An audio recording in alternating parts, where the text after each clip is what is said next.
The laughter hit me first. Not the polite, kind people use to fill silence at family dinners. This was louder, sharper. The kind of laughter meant to cut someone open while everyone pretended it was harmless fun. "She's just a security guard," my sister Vanessa said, lifting her champagne glass with a slow smirk. "Who'd marry her?" A few cousins laughed immediately. One of my aunts covered her mouth, pretending she shouldn't laugh while clearly enjoying every second of it. Then my father leaned back in his chair, loosened his tie, and delivered the line that finally made the whole table erupt. "She's lucky to even have that job." The room exploded, and I sat there smiling softly, my hands folded in my lap while 22 people watched me like I was the evening entertainment.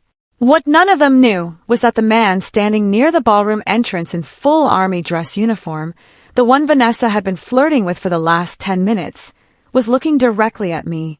And in less than an hour, my entire family was going to wish they had never opened their mouths. The country club smelled like roses, expensive perfume, and roasted garlic from the catering trays lining the far wall. Everything about the rehearsal dinner screamed money Vanessa didn't actually have. White satin runners draped across every table. Gold candles flickered beside towering floral arrangements. A violinist played soft jazz versions of old Frank Sinatra songs, while waiters floated through the room carrying champagne. Vanessa loved appearances. She always had. I stood near the back of the ballroom for a moment before sitting down, smoothing the dark blue sleeves of my dress. It wasn't flashy, just elegant enough to disappear into the room without drawing attention. That had become a habit over the years, learning how to take up less space around my family. "Emily," Vanessa called loudly from across the room. "You actually came." Several heads turned. I smiled politely. "You invited me." "Yeah, but I figured security jobs probably worked weekends." A few people chuckled immediately. There it was, barely 30 seconds into the evening. I walked toward the family table anyway.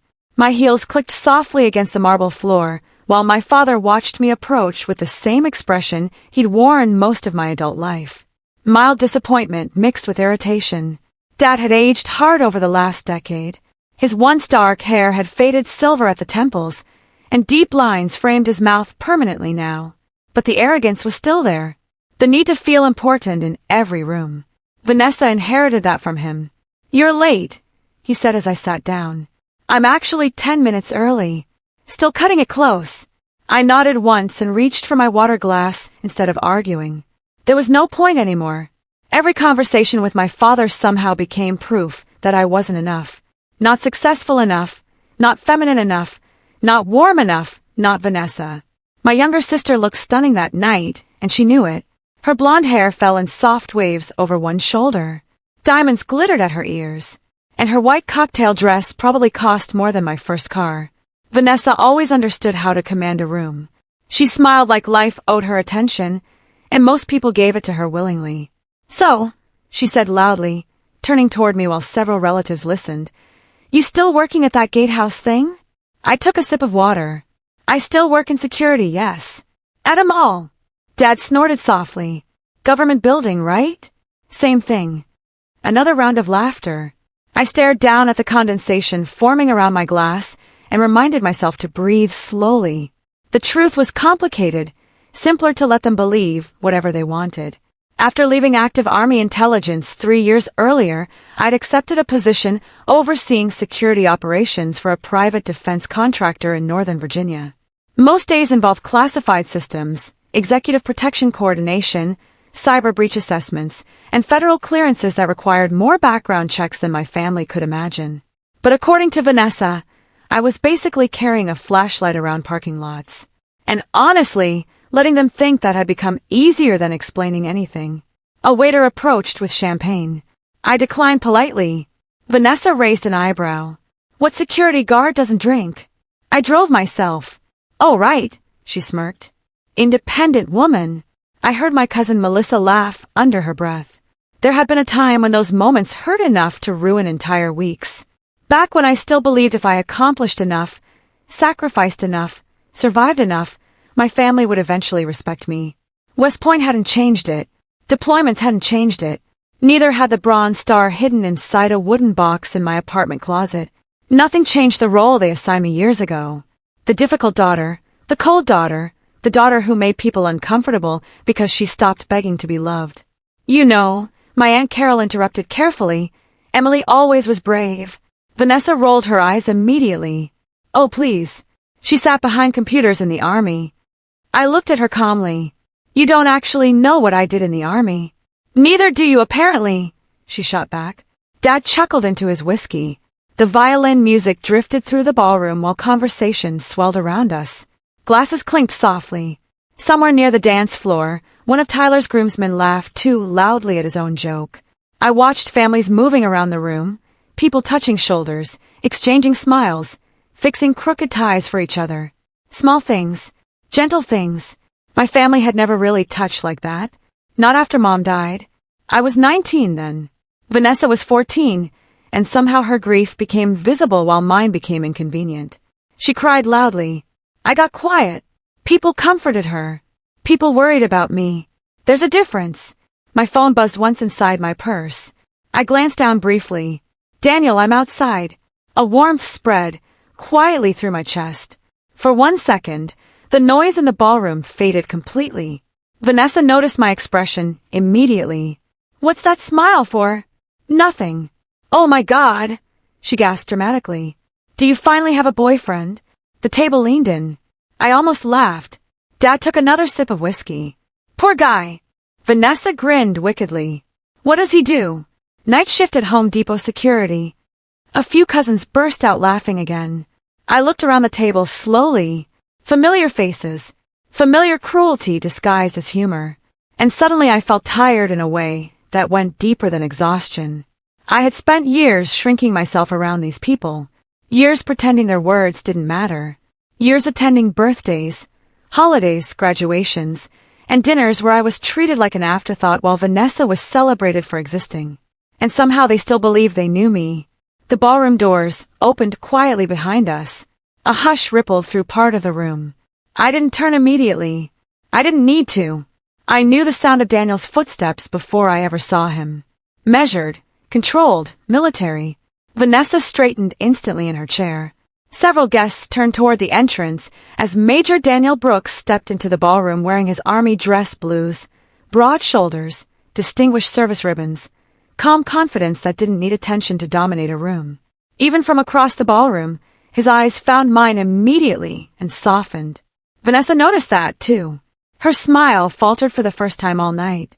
The first time I met Daniel Brooks, he was standing in the middle of a burning convoy route in Kandahar with blood running down one side of his face and a rifle hanging uselessly from his shoulder. Most people saw the rank first. I saw the exhaustion. There's a certain look soldiers carry after too many months overseas. Their bodies keep moving, but something behind the eyes starts pulling farther away every day. Daniel had that look when we met 8 years earlier. Back then, he was a captain attached to a joint intelligence operation, and I was 26 years old, surviving almost entirely on black coffee, adrenaline, and the belief that if I stayed useful enough, nobody would notice how terrified I really was. Nobody at the rehearsal dinner knew any of that. To them, I was still just Emily, the awkward older sister who worked security. Daniel crossed the ballroom slowly, shaking hands with Tyler and nodding politely at guests along the way. Conversations quieted around him. Military uniforms still do that in America, especially with older crowds. People sit straighter. Men suddenly remember patriotism. Women soften their voices. Vanessa practically glowed when he stopped beside our table. Major Brooks, she said sweetly, extending her hand. I'm Vanessa Carter. I know. His voice remained calm, polite, unreadable. Dad stood immediately, eager now in a way he never was for me. Richard Carter, he said proudly, gripping Daniel's hand too hard. Always an honor meeting a military man. I almost smiled at the irony. Dad spent most of my army career complaining that I'd disappeared overseas for government nonsense. But Daniel's rank impressed him. Ranks mattered to men like my father. Status mattered. Recognition mattered. He gestured toward an empty chair. Please sit with us. Daniel looked at me briefly before taking the seat across from mine. Vanessa noticed that look again. This time, her smile tightened slightly. So, she said brightly, what brings a major to Tyler's little rehearsal dinner? Mutual connections. Tyler jumped in quickly. One of my dad's business partners knows somebody at the Pentagon. Daniel nodded once, but didn't elaborate. He never wasted words. Even overseas, when bullets cracked over our heads and radios screamed in static, Daniel spoke carefully, efficiently, like every sentence should matter. I looked down at my folded hands beneath the table. The memories came back stronger than usual with him sitting there. Heat, sandstorms, the metallic smell after explosions, the constant humming anxiety of waiting for something terrible to happen. And underneath all of it, Daniel's voice over comms, keeping everyone steady. Most people think courage feels dramatic, heroic. It doesn't. Real courage feels quiet, ugly, like forcing yourself to move while every instinct begs you to freeze. Emily says you work in security too, Vanessa said suddenly. Daniel glanced at me. She mentioned that. Well, Vanessa laughed lightly. She didn't exactly brag about it. Dad chuckled beside her. Daniel's jaw shifted almost invisibly. It's important work, he said evenly. Vanessa waved one manicured hand dismissively. Sure. Somebody has to check ID badges, right? I saw it then. The smallest flicker in Daniel's eyes. Not anger exactly. Something colder. He hated disrespect, especially undeserved disrespect. Before the conversation could continue, waiters began serving dinner. Filet mignon, roasted potatoes, green beans covered in garlic butter. Vanessa immediately launched into another story about floral arrangements, while Dad nodded proudly like she negotiated peace treaties instead of centerpiece colors. I barely touched my food. Daniel noticed. You still skip meals when stressed, he murmured quietly enough that only I heard. The words hit harder than they should have because he remembered. Overseas, he used to leave protein bars outside the intelligence trailer when I worked 30-hour shifts without eating. Never said anything about it afterward. Never embarrassed me. Just quietly took care of me. I swallowed carefully. I'm fine. That's usually how I know you're not. Across the table, Vanessa watched us more closely now. So, how do you two know each other exactly? Work. Daniel answered. Work. What kind of work? Government contract. Technically true. Vanessa leaned forward slightly. Emily never talks about work. Honestly, half the time I picture her standing in a parking garage with a flashlight. Several relatives laughed again. Daniel didn't. Instead, he set down his fork carefully and asked, Why is that funny? The table went oddly quiet. Vanessa blinked. Excuse me. You seem very entertained by your sister. Oh. She laughed lightly. That's just our family dynamic. No, he said calmly. It isn't. Even Dad looked uncomfortable for a second. I stepped in quickly. It's fine. Daniel looked at me for a long moment. I knew that expression too. He was letting me decide. Always. That's what separated him from most men I'd known. Daniel never tried controlling situations for me. He simply stood beside me and made sure I wasn't standing alone. Vanessa forced another smile. Emily's always been sensitive. I almost laughed at that. Sensitive. That was the word my family used whenever I reacted to being humiliated. Like pain itself was somehow impolite. Dad cut into his steak and sighed heavily. Emily's problem is she takes life too seriously. Vanessa knows how to enjoy herself.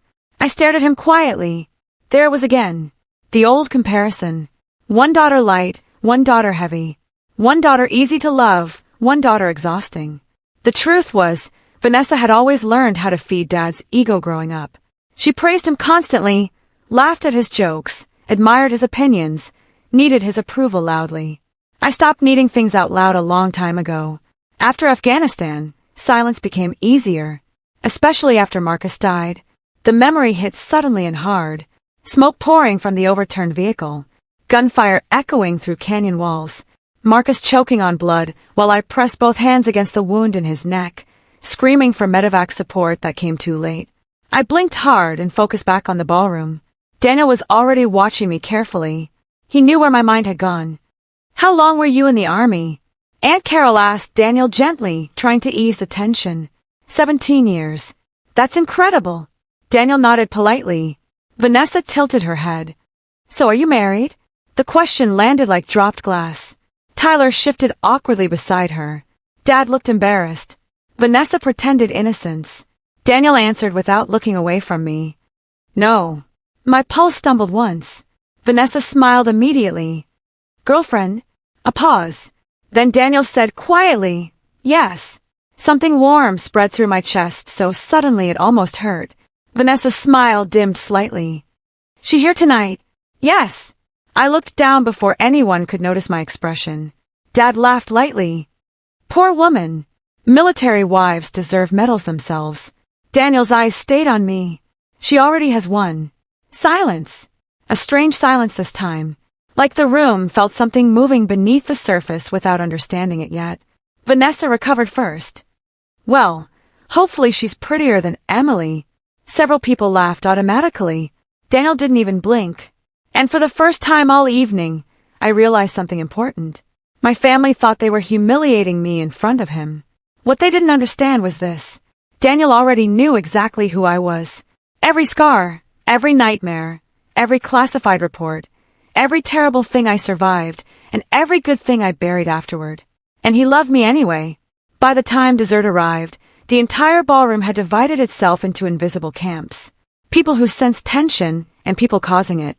Vanessa belonged firmly in the second category. She sat glowing beneath the chandelier lights, while waiters carried out miniature cheesecakes and chocolate soufflés, her engagement ring catching every flicker of gold in the room. Tyler looked exhausted already. Not unhappy exactly, just overwhelmed in the way men look when they realize too late that marrying someone beautiful doesn't automatically make life peaceful. I almost felt sorry for him. Almost. The violinist had switched to softer music now, something slow and romantic from the 40s. Older couples near the dance floor smiled at each other over wine glasses while conversations blurred into low, polished noise across the ballroom. And through all of it, I could feel Vanessa watching me, watching Daniel, trying to understand something she couldn't quite reach yet. So, Major Brooks, she said sweetly, leaning forward across the table, where are you stationed? Virginia. Pentagon. Sometimes. Dad straightened immediately. That's impressive. I stared down into my untouched coffee. It was almost funny how quickly respect appeared when someone carried visible status. A uniform. A title. The right connections.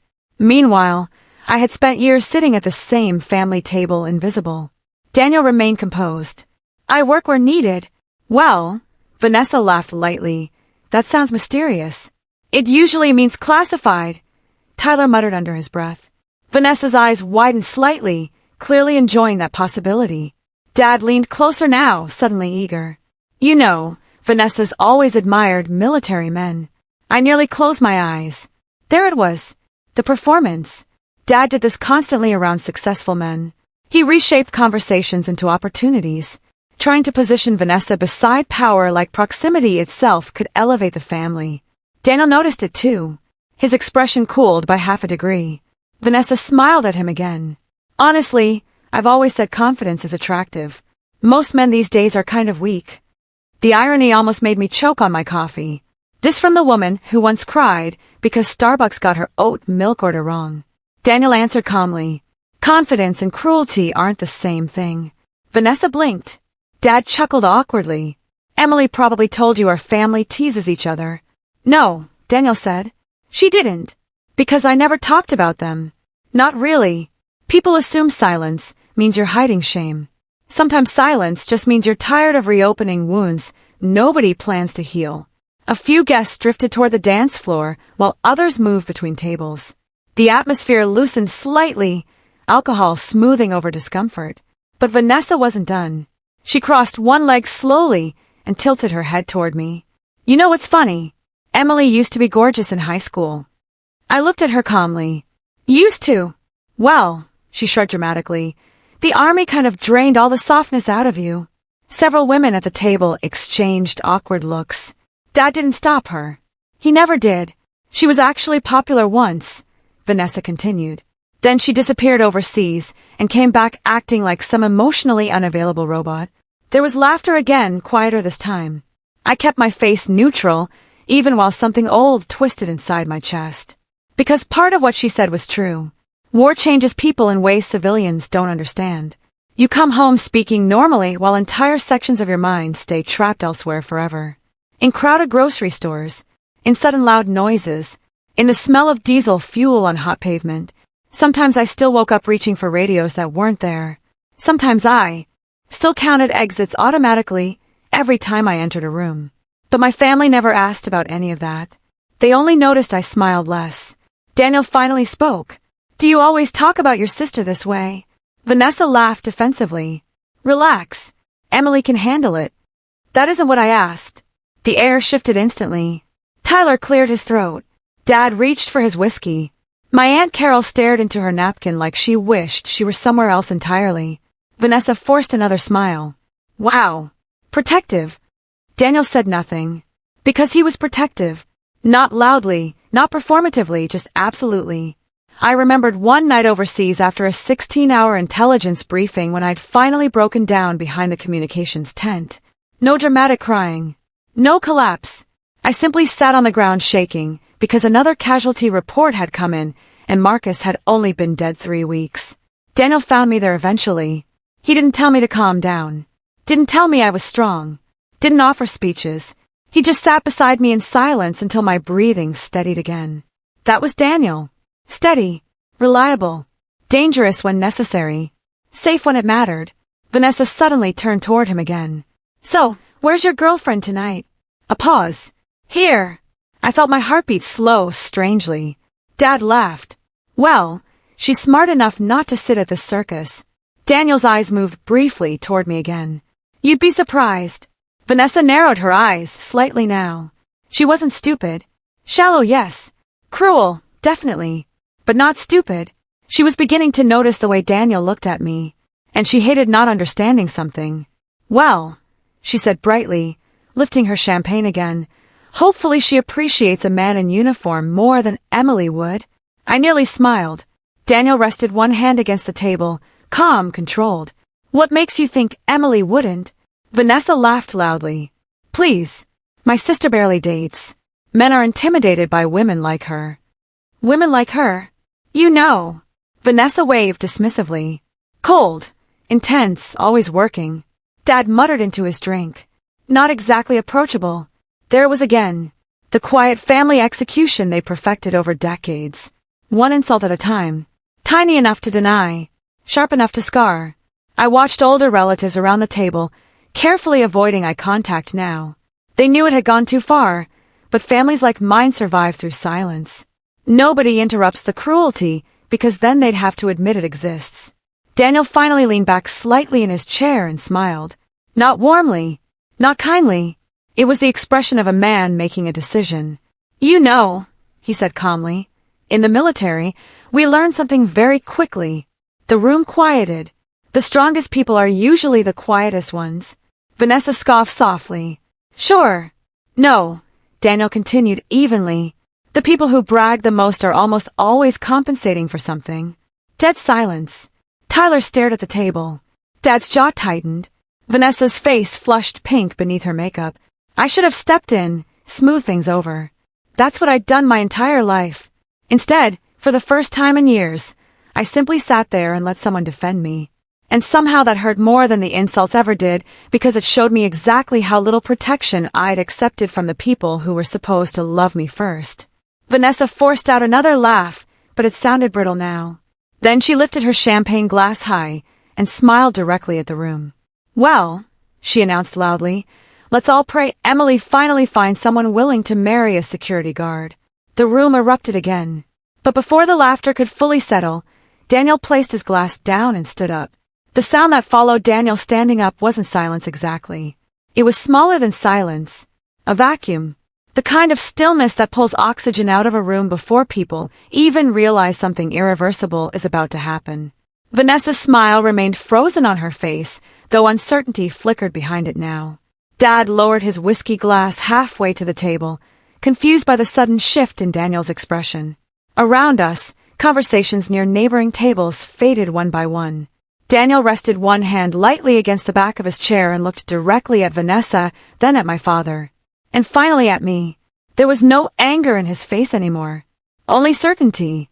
"Actually," he said calmly, "she's my fiancée." Nobody moved. For one suspended second, the entire ballroom looked like a photograph. Vanessa blinked once, then twice. "What?" Her voice cracked sharply on the word. Dad stared at Daniel as though he'd spoken another language entirely. I'm sorry. What did you just say? Daniel didn't repeat himself immediately. He simply walked around the table, slowly until he stood beside me. Beside me. Not across from me. Not near me. Beside me. And when his hand settled gently against the back of my chair, I felt something inside me finally unclench after years of holding itself together too tightly. We're engaged, he said evenly. Have been for 6 months. The color drained from Vanessa's face so quickly it almost looked painful. Tyler whispered, Jesus Christ. One of my aunts covered her mouth. Dad let out a disbelieving laugh. Emily. It was the way he said my name that hurt most. Not proud. Not emotional. Just shocked that someone like Daniel could possibly choose someone like me. Daniel noticed that too. His jaw hardened. Yes, he said quietly. Emily. Vanessa shook her head immediately. No, that doesn't make sense. I looked at her calmly. Why not? Because, she laughed nervously. Because you never said anything. I held her gaze. You never asked. The room remained painfully still. Even the violinist had stopped playing. I could hear glasses clinking faintly somewhere near the bar while guests openly stared now. Older couples whispered to each other. Tyler looked trapped between humiliation and confusion. Dad finally cleared his throat. Well, this is certainly unexpected. Unexpected. I almost smiled. That word covered so many years of neglect so neatly. Unexpected that I graduated near the top of my class at West Point. Unexpected that I survived combat deployments. Unexpected that somebody admirable might love me. Daniel looked toward my father now, and his voice became colder. What exactly was unexpected, Mr. Carter? Dad shifted uncomfortably. Just mean Emily never mentioned any of this. She also never mentioned how often this family humiliates her in public. Nobody spoke. Vanessa crossed her arms defensively. Oh my God, we were joking. No, Daniel said immediately. You weren't. That landed hard because everyone there knew he was right. People who joke stop when someone looks hurt. My family always continued. Vanessa forced another laugh, but panic had started leaking through it now. You're acting like we abused her. Daniel's expression never changed. You mocked her career for the last 2 hours. She's a security guard. The words exploded out of Vanessa before she could stop them. And that was the moment Daniel finally looked at her the way soldiers look at incoming threats. Measured. Precise. Dangerously calm. No, he said quietly. She isn't. Vanessa opened her mouth again, but Daniel continued before she could speak. Emily Carter spent 11 years in military intelligence. The room froze again. Dad stared at me. Actually stared like he was seeing me for the first time, and didn't recognize what was in front of him. Daniel's voice stayed controlled, but underneath it I heard something else now. Anger. Not loud anger. The kind that burns cold. She coordinated intelligence operations in Afghanistan during one of the deadliest deployment periods of the war. She helped save 6 soldiers during a convoy ambush outside Kandahar after her commanding officer was killed. My pulse hammered painfully in my throat. I hated when people talked about that day, especially Daniel because he'd been there. He remembered everything. The smoke, the screaming, Marcus dying beside the vehicle, the smell of burning metal, and blood mixing together under desert heat. Vanessa stared blankly. What? Daniel didn't stop. She earned a Bronze Star, multiple commendations, top-level security clearance, and after leaving active duty, she was recruited to oversee security operations for one of the largest defense contractors in Virginia. Dead silence. My father looked pale now. Actually pale. But, he stammered softly, she said she worked security. I do, I answered quietly. Dad looked at me helplessly. Why didn't you explain? Something inside me hardened then. Not violently. Just finally. Because every time I spoke in this family, nobody listened unless Vanessa approved the conversation first. Nobody breathed. I saw Aunt Carol lower her eyes immediately because she knew it was true. Vanessa laughed suddenly, sharp and desperate. Oh, please.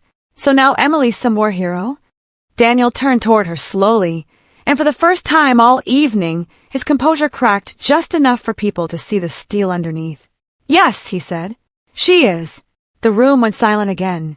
You have any idea, Daniel continued quietly, How many people are alive because of your sister? Vanessa's face drained white. She spent years carrying responsibilities most people in this room couldn't survive for 1 week. And all night I've listened to you reduce her to a punchline because it makes you feel important. Tyler rubbed one hand over his face. Dad looked like someone had punched him directly in the chest. And suddenly all those years collapsed together inside me at once. Every birthday forgotten. Every deployment ignored. Every achievement dismissed. Every family dinner where Vanessa shined while I disappeared quietly beside her. Daniel reached for my hand then. Warm. Steady. Real. And somehow that nearly broke me more than the humiliation ever had because nobody had stood beside me like that before. Not once. Vanessa's lips trembled now. If all this was true, why wouldn't she tell people? I looked directly at her. Because decent people don't build their identity by humiliating others. The words landed like glass shattering. Dad finally whispered, Emily. But I wasn't finished. 4 years. All either of you cared about was status. Titles, money, appearances, and the funny thing is, I glanced around the ballroom slowly. You never realized the person you looked down on was the only one at this table who actually stopped caring what strangers thought. Nobody moved. Then an older man near the back of the ballroom stood abruptly. I recognized him vaguely from somewhere. He stared at me wide-eyed. Captain Carter! I blinked. He pointed carefully. You briefed our unit in Kabul back in 2017. Recognition hit me suddenly. Colonel Harris. Retired now. Oh my God! He breathed, looking around the room. This woman saved lives. And that was the moment Vanessa swayed visibly in her chair. 1 second she was standing there trying to hold herself together. The next, she collapsed. The scream came from Aunt Carol. Chairs scraped violently across the ballroom floor as Tyler lunged forward to catch Vanessa before her head struck the edge of the table. Champagne glasses tipped over. Someone shouted for water. Another guest started calling for a medic, even though half the room already knew she'd only fainted. But nobody rushed toward her with real panic. Not after what had just happened. I remained seated while Tyler carefully lowered Vanessa into a chair again, his face pale with embarrassment. Her mascara had smeared slightly beneath one eye, and for the first time in her life, my sister looked small. Human. Not glamorous. Not untouchable. Just shaken. Dad stood frozen near the table, staring at me with the strangest expression I'd ever seen on his face. Regret. Real regret. Not the shallow kind people perform to escape consequences. Something deeper. Older. Like he was replaying decades inside his own mind and suddenly realizing how badly he'd misunderstood his own daughter. Daniel squeezed my hand gently. You okay? I nodded once, though emotion sat thick in my throat. Now I need air. Without waiting for permission from anyone, I stood and walked toward the terrace doors overlooking the golf course. Cool Virginia night air wrapped around me immediately the second I stepped outside. The soft sounds of crickets drifted through the darkness while distant traffic hummed somewhere beyond the trees. Behind me, the ballroom noise resumed in awkward fragments. Whispers, confused conversations, the sound of humiliation settling over people who had finally gone too far. I wrapped both arms around myself and breathed slowly. The terrace lights cast long gold reflections across the empty patio stones. Somewhere out on the course, sprinklers clicked rhythmically through the dark. For the first time all evening, nobody was laughing at me, and somehow that hurt more than I expected. The doors opened quietly behind me a few minutes later. Dad stepped outside alone. I didn't turn around immediately. His footsteps stopped several feet away. When you were little, he said softly, your mother used to say you had the strongest heart out of anyone in the family. I stared out across the dark golf course. That's not true. It is. His voice sounded older tonight. Smaller. He swallowed hard. I didn't know any of this. A bitter smile almost reached my mouth. Yes, you did. He frowned. Emily, you knew I deployed 3 times. I finally turned toward him. You knew I worked intelligence. You knew I spent years overseas. My voice remained calm, but years of buried hurt pressed beneath every word. Now you just never cared enough to ask what any of it meant. Dad looked away immediately. And there it was. The truth. Not cruelty exactly. Cowardice. Because asking would have required seeing me as a real person instead of the family disappointment he'd already decided I was. I thought. He stopped himself. What? He rubbed one hand over his face tiredly. I thought Vanessa needed me more. I stared at him for a long moment, then quietly answered, no. She just praised your ego more. That hit him hard. I saw it physically land in his chest. Dad leaned against the terrace railing slowly, staring down at his own hands. His wedding ring still sat on his finger even after Mom had been gone 15 years. He never removed it. When your mother died, he said quietly, Vanessa fell apart. So did I. His eyes closed briefly. And for one terrible second, I saw genuine shame cross his face because he remembered. He remembered Vanessa crying loudly in the church after the funeral while relatives gathered around her. And he remembered me standing alone beside the cemetery grass holding myself together because somebody had to. People praise strong children because strong children make grief easier for adults. Nobody notices how badly those children are hurting until years later. Sometimes not even then. I'm sorry, Dad whispered finally. The words hung awkwardly between us. Not enough to repair everything. But real. Inside the ballroom, soft music started again. Someone was trying desperately to restore normalcy. Daniel stepped onto the terrace then, stopping beside me naturally like he belonged there. Dad looked at him carefully. You really love her, Daniel answered without hesitation. With my life. Simple. Absolute. Dad's eyes reddened slightly. I think that was the moment he finally understood the full weight of what he'd almost destroyed. Not my career. Not my reputation. Me. The daughter he'd spent years overlooking had built an entire life without him. And it was a good life. A meaningful life. One filled with honor, purpose, loyalty, and love from people who actually saw her clearly. The realization devastated him. Behind us, the terrace doors opened again. This time it was Vanessa. She looked fragile now beneath the ballroom lights spilling across the patio. Tyler hovered awkwardly behind her but wisely stayed back. My sister stared at me silently for several seconds, then quietly asked, Was all of that true? I nodded once. She blinked rapidly. The Bronze Star too? Yes. And the convoy attack? Yes. Vanessa wrapped her arms around herself tightly. For the first time in her life, she looked genuinely unsure of who she was, because people like Vanessa built identity through comparison. She needed me beneath her to feel elevated. Now suddenly, the foundation underneath that belief was gone. I don't understand, she whispered. Why wouldn't you tell us? I looked at her carefully. You never wanted to know me, Vanessa. You wanted someone to feel superior to. Tears filled her eyes instantly, but I didn't feel victorious watching it. Only tired. Daniel slid one hand gently against my back. Warm. Grounding. Home. Inside the ballroom, guests had started leaving quietly now. The spell of the evening had broken completely. Vanessa wiped beneath her eyes carefully. I didn't think. Her voice cracked. I didn't think you cared. A sad laugh escaped me before I could stop it. That was the problem, I said softly. I cared too much. Nobody spoke after that. The night air drifted cool around us, while years of family damage sat exposed under the terrace lights with nowhere left to hide. Finally, Daniel reached into his jacket pocket. Dad frowned slightly. Vanessa looked confused. And then Daniel turned toward me fully, slowly, deliberately, before lowering himself onto one knee. My breath caught instantly. Even though we were already engaged, even though I knew what was happening, the emotions still hit like a wave. Daniel looked up at me with those steady eyes that had carried me through war, grief, nightmares, silence, and every lonely year afterward. Emily Carter, he said softly, after everything you survived, will you finally let yourself be loved? And standing there beneath the Virginia night sky with my broken family watching and my entire life suddenly laid bare behind me, I finally started to cry. If this story touched something in your heart, I'd love to hear your thoughts. Have you ever been underestimated by the people who were supposed to know you best? Leave a comment below and tell me where you're watching from tonight. Stories like this remind us that dignity doesn't need a shout to be powerful. And sometimes the quietest people carry the deepest strength. We share new emotional stories every day, so subscribe and stay with us for more journeys like this one.